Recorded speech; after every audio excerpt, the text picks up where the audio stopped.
Un cordial saludo a todos los oyentes de Radio María. Un día más, con la gracia del Señor, proseguimos el comentario del Catecismo de nuestra Madre la Iglesia. Dedicamos hoy el segundo programa a la virtud teologal de la esperanza. Vamos a comentar los 3 puntos restantes que nos faltaban por comentar en el programa anterior. Son el punto 1819 al 1821. Y dice así el primero: la esperanza cristiana recoge y perfecciona la esperanza del pueblo elegido, que tiene su origen y su modelo en la esperanza de Abraham, colmada en Isaac. De las promesas de Dios, de las promesas de Dios y purificada por la prueba del sacrificio. Esperando contra toda esperanza, creyó y fue hecho padre de muchas naciones. La afirmación de este punto, igual que en el punto anterior había comentado cómo la esperanza sobrenatural también asume y purifica las esperanzas naturales. Hablábamos ayer de que hay muchas esperanzas con minúscula y en plural, y hay una esperanza en mayúsculas y en singular, que es la esperanza teologal, ¿no? Y que la esperanza en Dios no es que menosprecie las esperanzas naturales, sino que las integra, pero las purifica, ¿no? Y las condiciona en ese en tanto y cuanto del cual ayer hablábamos, ¿no? Bueno, pues aquí, en este siguiente punto, en el 1819, compara la esperanza cristiana con la esperanza del pueblo del Antiguo Testamento. Y dice cómo la esperanza cristiana recoge y perfecciona la esperanza de Israel. La recoge. Hace suya aquella esperanza que Israel tenía de una salvación que llegaría, que estaba por llegar, esa aurora que Israel soñaba, ¿no?, ver llegar un día. Recoge y perfecciona la esperanza del Antiguo Testamento. Hay un gran modelo, ¿no? El modelo es la esperanza de Abraham. La esperanza de Abraham, que está colmada en Isaac. A Abraham se le hace una gran promesa, lo tenéis en Génesis 17, 4, 8. Por mi parte, aquí mi alianza contigo. Serás padre de una muchedumbre de pueblos. No te llamarás más Abraham, sino que tu nombre será Abraham. Pues padre de muchedumbre de pueblos te he constituido. Te haré fecundo sobremanera, te convertiré en pueblos y reyes saldrán de ti. Y estableceré mi alianza Estableceré mi alianza entre nosotros dos, y con tu descendencia después de ti, de generación en generación, una alianza eterna, de ser yo el Dios tuyo y el de tu posteridad. Yo te daré a ti y a tu posteridad la tierra en que andas como peregrino, todo el país de Canaán en posesión perpetua, y yo seré el Dios de los tuyos. Hay una promesa hecha a Abraham en el momento en que él se sabía infértil. Fijaros qué promesa es esta, ¿no? Se está hablando de una gran descendencia, de ti nacerán reyes, de ti nacerán pueblos, y se le está diciendo a una persona que no puede tener hijos. Y Abraham, esa gran esperanza en la que él afirma, y es ese gran mérito de Abraham, ¿no?, creer contra toda esperanza humana, porque él confía en esa esperanza con mayúscula, que supera, ¿no?, las fuerzas y las capacidades humanas. He ahí, ¿no?, un reflejo claro de la virtud de la esperanza. La ve colmada en Isaac. Isaac, su hijo, es las arras, es el signo de que Dios lo puede todo. Si Dios puede darme a Isaac, también podrá darme esos pueblos que tendré como descendencia. Si me ha dado este hijo, Dios lo puede todo. Bien, pues cuando la esperanza ha sido colmada en Isaac, al mismo tiempo, dice este punto del catecismo, purificada por la prueba del sacrificio. Eso es un misterio, ¿verdad? Cómo Dios colma nuestra esperanza y al mismo tiempo la purifica. Tú largamente no habías deseado tener ese hijo. Dios te colma tu esperanza. Pero al mismo tiempo te purifica y para ello te despoja. Claro, y la pregunta es, si le da el Hijo, luego ¿para qué le prueba? ¿Para qué le pone a prueba, no? Ya ve a Abraham. Bueno, pues ese es un misterio en el que también vamos entendiendo que la virtud de la esperanza tiene que ser purificada. Tiene que ser purificada para que entendamos que los dones de Dios tienen que ser conforme a sus designios, a sus caminos, según los tiempos, según los modos y circunstancias que Dios quiere, y no según mi modo, mi manera, según mi parecer. También Dios purifica, ¿no?, a Abraham, poniéndole la prueba de ver si está dispuesto a desprenderse de su hijo Isaac. Le purifica para que entienda que tiene que desapegarse, que la única manera de esperar en Dios es despojándose de todo, desapegándose de todo. No se puede tener esperanza teologal, no se puede tener una esperanza plena si al mismo tiempo el hombre no se despoja de sí mismo. Porque es que de lo contrario uno espera en sí mismo. Espero en mi proyecto, espero en mis sueños, espero en mi carne y mi sangre, que un día las voy a triunfar. Y claro, y Dios quiere despojarte de eso, quiere purificarte, quiere que tú esperes en Dios. Y que te fíes más de Dios que de ti mismo. Te fíes más de sus caminos que de los tuyos, de sus cálculos que de los tuyos, ¿no? La esperanza te lleva a decir, mira, confío más en lo que desconozco de Dios que en lo que conozco de mí. Que es difícil, esperar en lo que desconozco. Pero me fío más de lo que desconozco de Dios que lo que conozco de mí. Bueno, pues por lo tanto hay un camino de purificación. Yahvé colma la esperanza de Abraham en Isaac y luego al mismo tiempo le purifica, le pone a prueba en ese momento, ¿no?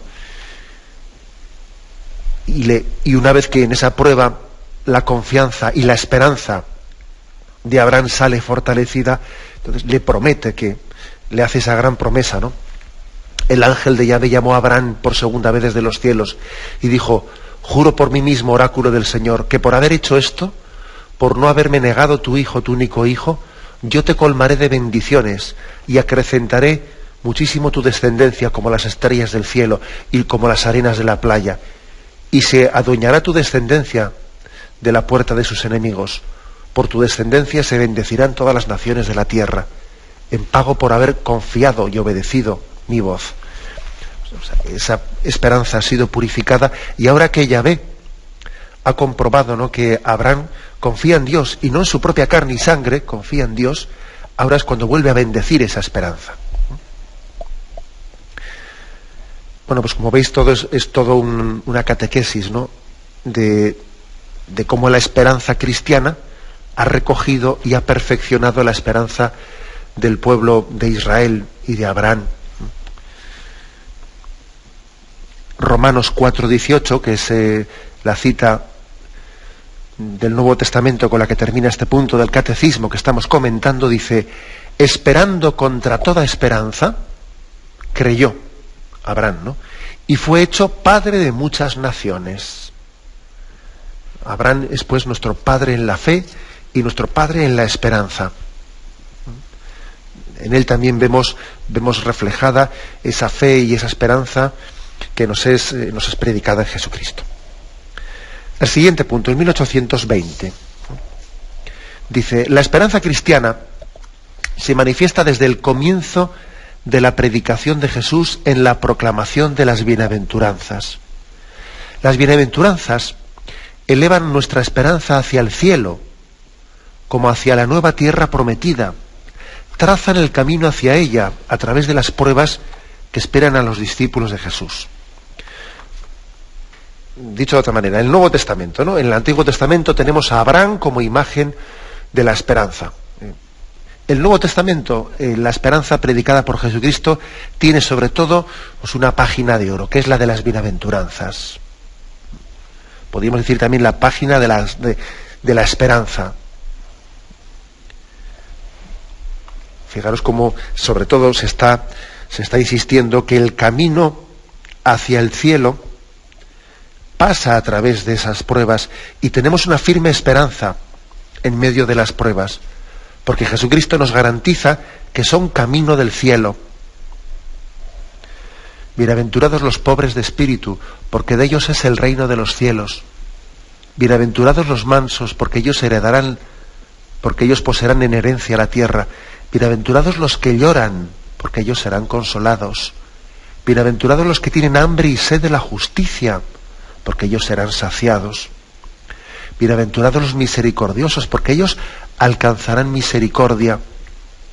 Bienaventurados los limpios de corazón, porque ellos verán a Dios. Bienaventurados los que trabajan por la paz, porque ellos se llamarán hijos de Dios. Bienaventurados los perseguidos por causa de la justicia, porque de ellos es el reino de los cielos. Bienaventurados seréis cuando se injurien y os persigan y digan con mentira toda clase de mal contra vosotros por mi causa. Alegraos y regocijaos, porque vuestra recompensa será grande en el reino de los cielos. Pues de la misma manera persiguieron a los profetas anteriores a vosotros. O sea que, bienaventurados, dichosos, porque hay esperanza, podríamos decir. Las bienaventuranzas están remarcando que en medio de las pruebas hay esperanza. Y Jesús viene a recordarnos, no te sientas desgraciado, aunque a los ojos del mundo seas considerado como desgraciado porque lloras, porque tienes hambre y sed de la justicia, porque eres perseguido. No eres desgraciado a los ojos de Dios. Estás en camino de bienaventuranza. Esta es la esperanza cristiana. Un paso más da el punto 1820 que comentamos. Dice, pero por los méritos de Jesucristo y de su pasión, Dios nos guarda en la esperanza que no falla. La esperanza es el ancla del alma, segura y firme, que penetra donde entró por nosotros como precursor Jesús. O sea, es decir, otra que podríamos llamar, dicho con una palabra así cercana a nosotros, como la prenda de la esperanza. La prenda de la esperanza está, pues como hemos dicho, en las divinas promesas de Jesús, sobre todo las bienaventuranzas, pero también la prenda de la esperanza está en la pasión de Jesucristo.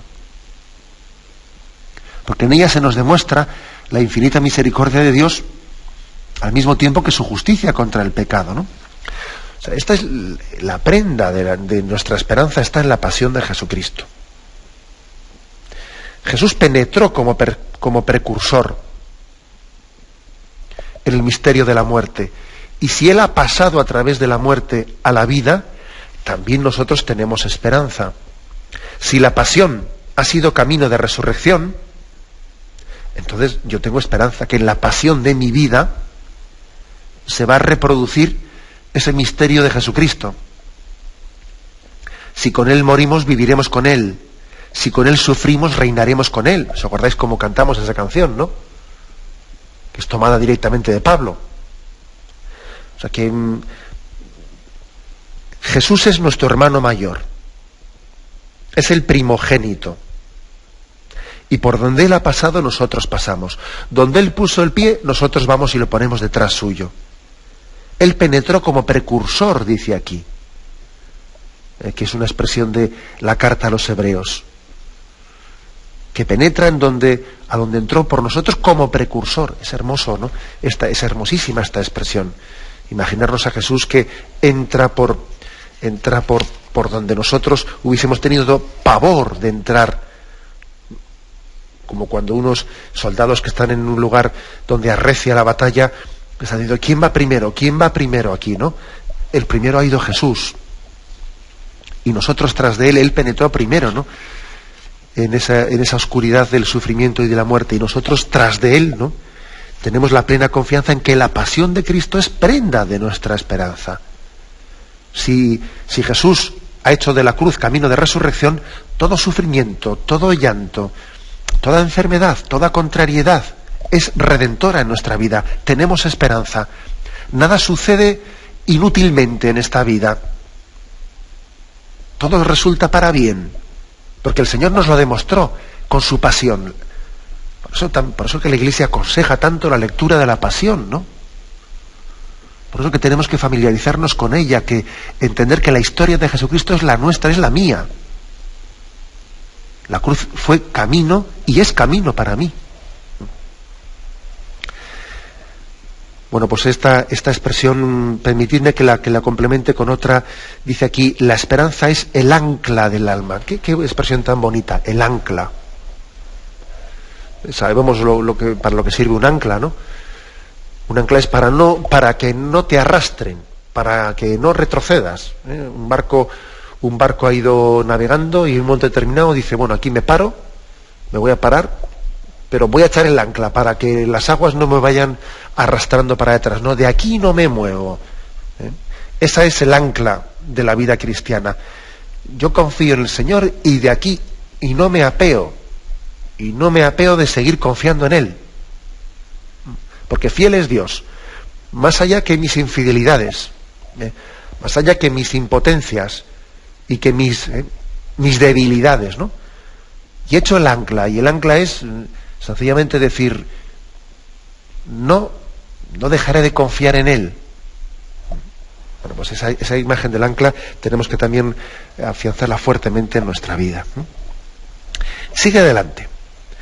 Es también un arma que nos protege en el combate de la salvación, la esperanza. Revistamos la coraza de la fe y de la caridad con el yelmo de la esperanza de la salvación. Primera Tesalonicenses 5:8, ¿no?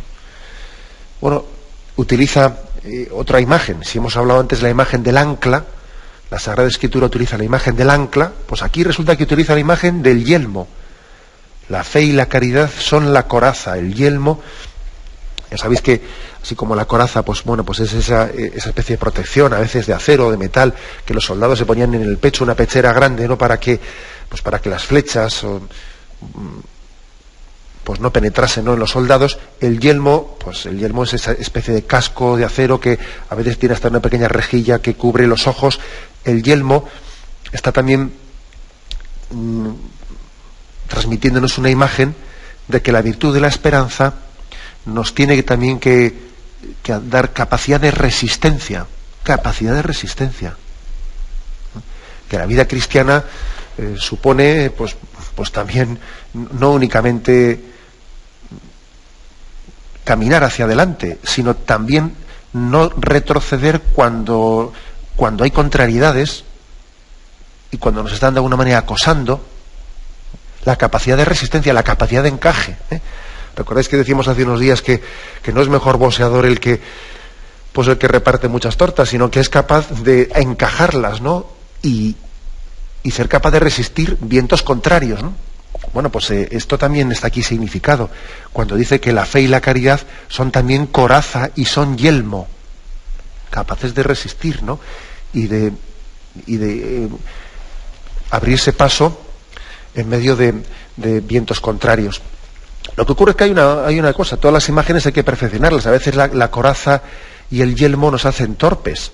Acordaros cómo David pidió que le quitasen, ¿no?, para enfrentarse con Goliat, pues pidió que le quitasen aquella coraza, ¿no?, pues que le pesaba tanto que él no podía moverse con ella, y con aquel peso de aquella espada, etcétera, ¿no? Bueno, pues sin embargo a nosotros la coraza y el yelmo de la fe y de la caridad y de la esperanza son muy ligeros, no nos impiden movernos, todo lo contrario, le dan al hombre esa prontitud para responder a las llamadas de Dios. Bien, y termina este punto 1820 diciendo: nos procura el gozo en la prueba misma, con la alegría de la esperanza, constantes en la tribulación. Se expresa y se alimenta la esperanza en la oración, particularmente en la del Padre Nuestro, resumen de todo lo que la esperanza nos hace desear.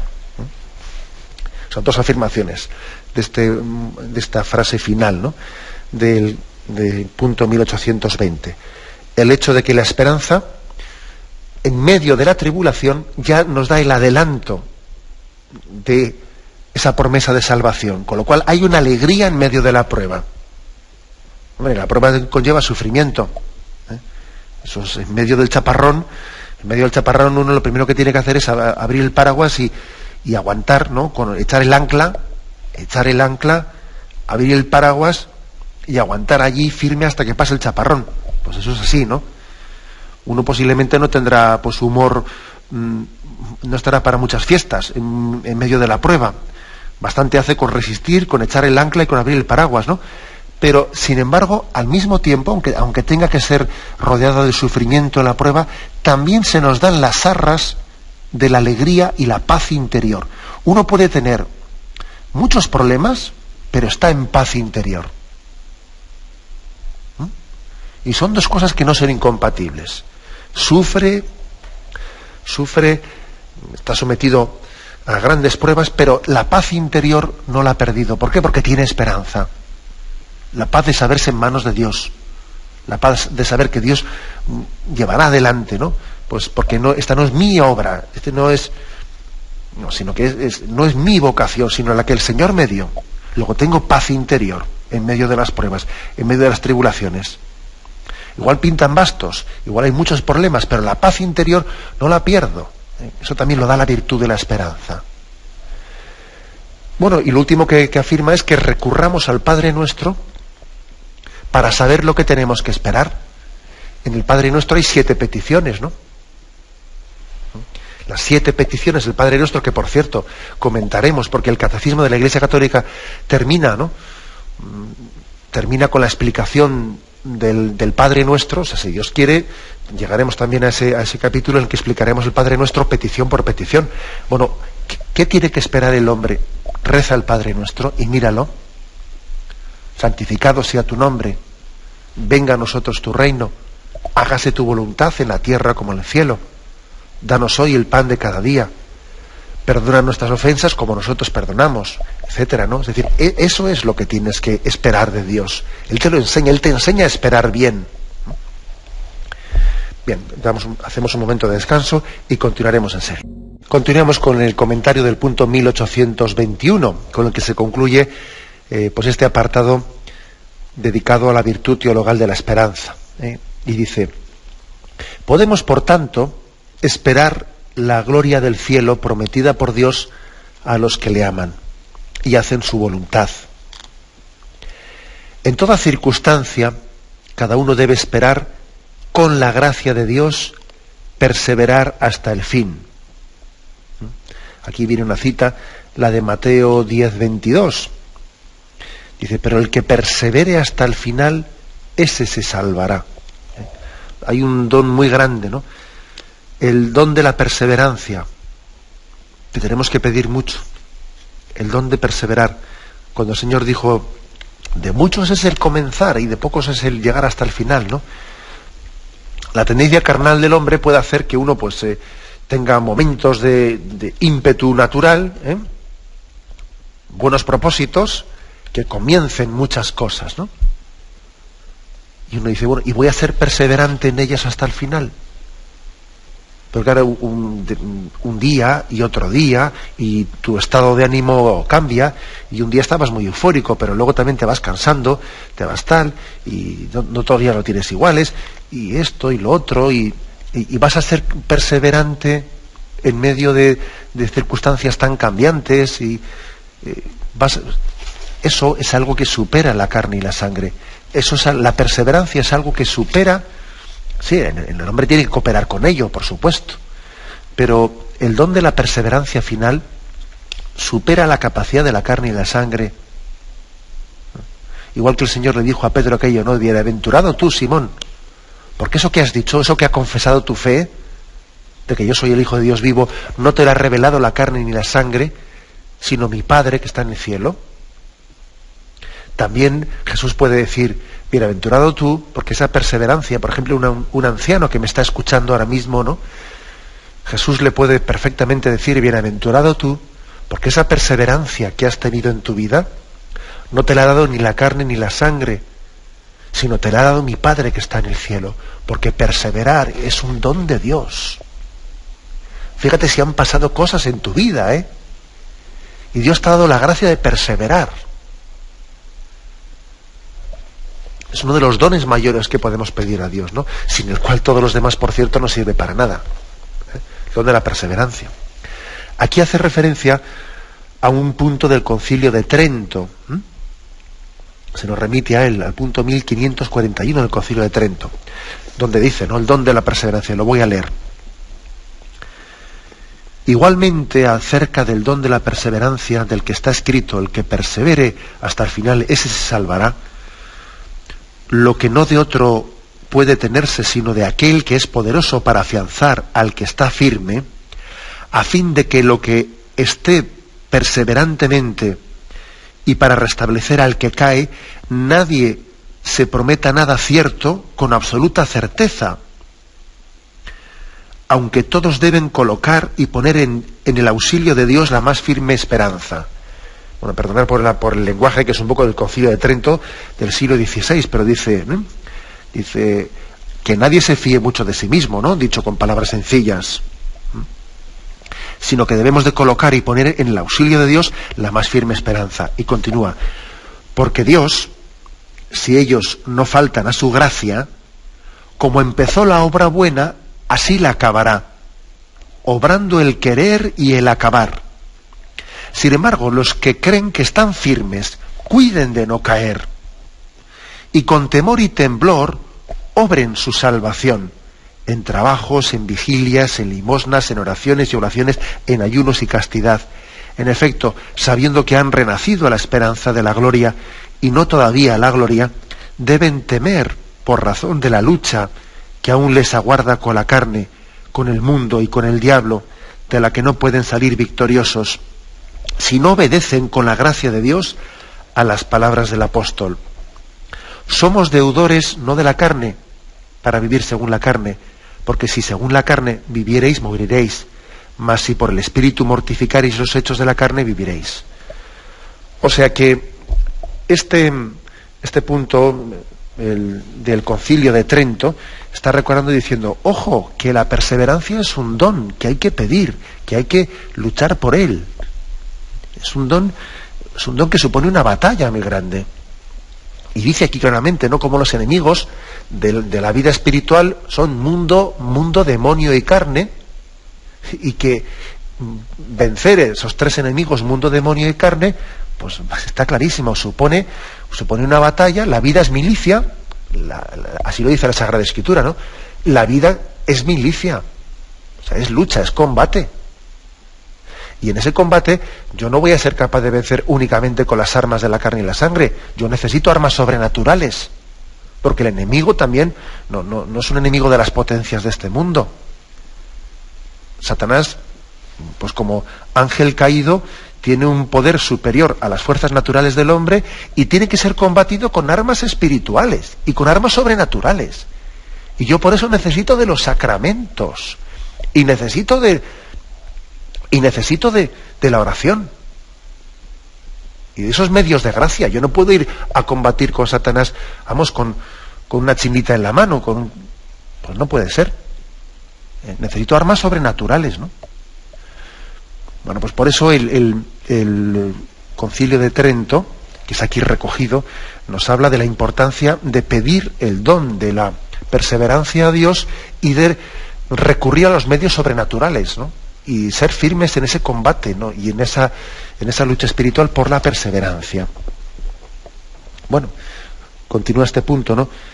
En toda circunstancia cada uno debe esperar en la gracia de Dios, perseverar hasta el final y obtener el gozo del cielo como eterna recompensa de Dios por las obras buenas realizadas con la gracia de Cristo. En la esperanza la Iglesia implora por que todos los hombres se salven. Espera estar en la gloria del cielo unida a Cristo, su esposo. Nosotros esperamos por la gracia de Dios en el cielo. ¿Podemos esperar en el cielo? Sí. Nuestra esperanza es firme. Ahora, no esperamos en el cielo como si se tratase de algo que uno tiene derecho a tal cosa, o como si fuese proporcional a nuestras fuerzas. Sabemos que esperamos en algo que es, fijaros, mucha mayor esperanza necesitamos nosotros para esperar en el cielo que Abraham, para creer que cuando él se veía estéril, Dios le decía, haré de ti un gran pueblo. ¿Qué hay más alto entre ser estéril y que Dios haga de ti una gran descendencia, un gran pueblo? ¿Ser tú padre de muchas naciones, habiendo sido estéril? ¿O siendo nosotros pecadores, hacernos herederos del cielo? ¿Qué es más alto? Hombre, muchísimo más lo nuestro. Vamos, infinitamente más. Y sin embargo tenemos una esperanza firme en ello, igual que la tuvo Abraham. Y si de un estéril hizo un gran pueblo, también Dios, por su poder, de un pecador como yo, puede hacer un heredero del cielo, porque Dios lo puede todo y es capaz de santificar a los pecadores, y por eso esperamos en el cielo. Y esa es nuestra firme promesa. Bien, tenemos un momento de reflexión y continuamos enseguida. Estamos concluyendo el comentario de este apartado sobre la virtud de la esperanza. Hoy hemos comentado los puntos 1819 y 1821. Me vais a permitir que concluya haciendo la siguiente aplicación concreta, ¿no? ¿Qué pecados podemos cometer contra la esperanza? ¿De qué manera podemos pecar contra la esperanza, ¿no? Son dos formas, principalmente, dos pecados principales los que podemos cometer contra la esperanza: la desesperación o la presunción, que parece como los dos polos opuestos, ¿no? Los dos polos opuestos. La desesperación tiene, por una parte, puede tener una falta, ¿no? Una falta de confianza, puede estar basada, ¿no?, en la falta de confianza en la infinita bondad de Dios. Sencillamente uno le cuesta creer en que Dios es bueno, en que Dios le quiere, en que, aunque nuestros pecados sean graves, la misericordia de Dios es capaz de volvernos a nacer de nuevo, o que nuestra debilidad actual, Dios se puede servir de ella también, ¿no?, para hacer una historia de salvación. Es no confiar en la gracia de Dios, ¿no? Y eso nos puede hacer, pues por esa falta de fe en el amor de Dios, nos puede llevar a la desesperación, ¿no? Que fijaros que la desesperación es un pecado muy íntimamente ligado contra el pecado contra el Espíritu Santo. En el fondo, la desesperación se convierte en el pecado contra el Espíritu Santo. O sea, el primer pecado, pues, es el pecado de desesperación, que puede ser, como digo, pecado de desesperación por falta de confianza en la infinita bondad de Dios. También puede haber a veces un pecado de desesperación que es por falta de verdadero deseo en los bienes de Dios. No por falta de confianza en Él, sino porque en el fondo no lo deseo. Una especie de pereza espiritual, un pasotismo, Bueno, pues que eso hace, claro, que aunque yo teóricamente no desconfíe de la infinita bondad de Dios, si yo en el fondo tengo pereza, no tengo deseo de las cosas divinas, fácilmente caigo en la desesperación, porque tengo la experiencia de que todos los bienes terrenales que tanto me están atrayendo, pues ¿qué ocurre? Me decepcionan. Quiero una cosa y me decepciona, quiero otra y me decepciona, quiero otra y me decepciona, y voy cayendo en la desesperación, porque no hago más que desear bienes materiales de los cuales yo no puedo obtener una felicidad plena. Y ese es un camino de desesperación. Otro camino de desesperación es el que he dicho ya antes, de que uno puede llegar a desconfiar de la bondad de Dios. Entonces viene a decir: a mí no hay quien me salve, ¿no? Yo no tengo solución. Mi pecado es demasiado grave, ¿no? Uno siente como el asco de sí mismo y no se deja amar por Dios en un acto de soberbia, ¿no?, de autodesprecio. Es la desesperación. Bien, pero el otro pecado contrario es el de la presunción. El de la presunción, que puede ocurrir cuando a uno le falta el santo temor de Dios, porque, ojo, la virtud de la esperanza, cuando uno espera de Dios, debe de conllevar también, la virtud de la esperanza tiene que ir de la manita de un santo temor de apartarme de Dios, temor de que sin la gracia de Dios yo no soy capaz de andar por el camino recto, ¿no? Entonces, la presunción es el que pretende tener esperanza sin tener temor, ¿no? El presuntuoso tiene una especie de seguridad ingenua en sí mismo, El presuntuoso es aquel que parece que se puede permitir pecar, hacer lo que él quiera, pues porque lo tiene todo ya conseguido, se siente seguro de sí mismo, él piensa que él tiene alcanzado, ya tiene en la mano, tiene concedido todo, y no lo siente como un regalo inmerecido, ¿no? Le parece que todo le es debido, que lo tiene todo ya en el bolsillo, lo tiene todo en el bote. Él como que niega la necesidad de su conversión para obtener el regalo de la salvación. El presuntuoso es el que se piensa que la vida eterna, vamos, casi él la tiene asegurada pues por sus méritos, ¿no? Es un rechazo de la gratuidad de la gracia. Y es una ignorancia de que la perseverancia es un don que tiene que ser mendigado. Es una confianza en sí misma absurda. Es un olvidar lo que dice la Sagrada Escritura. El que se crea muy seguro, tenga cuidado, no caiga. Es capaz de negar sus propios pecados. Si yo no tengo ningún pecado, si yo soy la persona justa, ¿no? O pensar que por muchos pecados que tenga yo, que si Dios a mí me tiene perdonado ya. O sea, ese es el presuntuoso, ¿no? El que confía en su carne y su sangre. El caso es que hay dos formas de pecar contra la esperanza, decíamos: la desesperación y la presunción. Ayer decíamos que la virtud de la esperanza se mueve entre dos polos en la historia de la salvación, ¿no? Decíamos el ya, pero todavía no. La salvación de Cristo ya nos ha sido otorgada, pero todavía no en plenitud. Bueno, pues fijaros, estos dos pecados, el de la desesperación y la presunción, son dos pecados que cada uno consiste en que dentro de ese equilibrio, ¿no? Ese equilibrio entre el ya y todavía no, cada uno de estos pecados se ha quedado en uno de los polos en rechazando el otro. La desesperación es propia del que dice todavía no. O sea, se ha quedado en el no, como si la salvación no hubiese llegado a nosotros, ¿no? Y la presunción es la de que los que se han quedado con el que ya estamos salvados y ya en eso se sienten excesivamente seguros y se olvidan de que todavía no, en plenitud, y que todavía tú no te has recibido, no te has apropiado, no te has aplicado esa salvación que recibiste en Jesucristo, ¿no? Si la presunción es el pensarse que ya tienes derecho a todo, la desesperación es el olvidarte de eso, de que Dios te ha salvado en Cristo y sencillamente verlo todo negativo y pesimistamente porque no reconoces el don que ya has recibido. Lo curioso es que este mundo, por muy contradictorio que parezca la desesperación y la presunción, nuestra cultura es capaz de pecar de las dos cosas a la vez. De las dos cosas.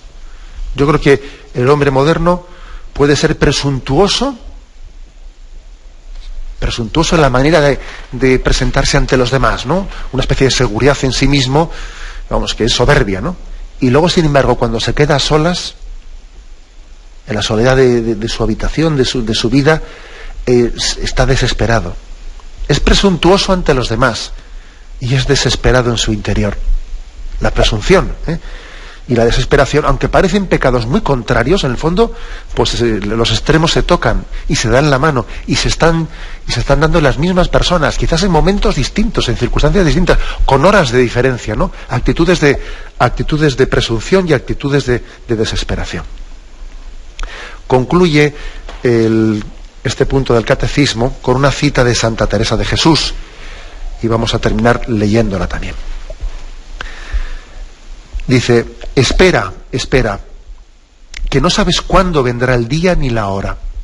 Vela con cuidado, que todo se pasa con brevedad. Aunque tu deseo hace lo cierto dudoso y el tiempo breve largo, mira que mientras que más peleares, más mostrarás el amor que tienes a tu Dios y más te gozarás con tu amado con gozo y deleite que no puede tener fin. Bueno, pues concluimos con esta hermosísima cita de Santa Teresa. Ella te dice: espera, pelea, vela, que forzosamente, ¿no? Esta vida es breve, aunque a ti sí te haga larga, aunque a ti te dé la impresión de que esta batalla es larga, ¿no? Dice Santa Teresa como que aquella famosa expresión de que la vida es una mala noche en una mala posada, que a uno cuando duerme mal se le hace muy larga la noche, pero en el fondo es muy corta. Por eso dice ella, espera, vela, lucha, pero mantén siempre encendida esa lámpara, como las vírgenes prudentes, ¿no? La lámpara de tu esperanza. La bendición de Dios Todopoderoso, Padre, Hijo y Espíritu Santo, descienda sobre vosotros. Alabado sea Jesucristo.